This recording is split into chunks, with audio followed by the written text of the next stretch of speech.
Mr Speaker, my right honourable friend, the member for Chingford and Woodford Green, spent almost a decade campaigning for welfare reform and improving people's life chances, and he has spent the last 6 years implementing those policies in government. And in that time, we've seen nearly 500,000 fewer children living in workless households, over 1 million fewer people on out-of-work benefits, and nearly 2.4 million more people in work. And in spite of having to take difficult decisions on the deficit, child poverty, inequality, pensioner poverty are all down. My right honourable friend contributed an enormous amount to the work of this government, and he can be proud of what he achieved. And Mr Speaker, let me say this. This government will continue to give the highest priority to improving the life chances of the poorest in our country.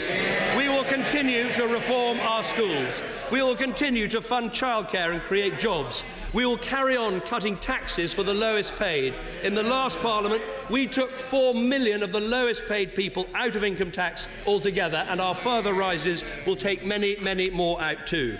Combined with this, we will go on with our plans to rebuild sink estates, to help those with mental health conditions, to extend our Troubled Families programme, to reform our prisons and to tackle discrimination for those whose life chances suffer because of the colour of their skin. And, Mr Speaker, in 2 weeks' time, we will introduce the first ever national living wage, giving a pay rise to the poorest people in our country. All of this is driven by a deeply held conviction that everyone in Britain should have the chance to make the most of their lives. And, Mr Speaker, let me add this. None of this would be possible if it wasn't for the actions of this government and the work of my right honourable friend, the Chancellor, in turning our economy around. We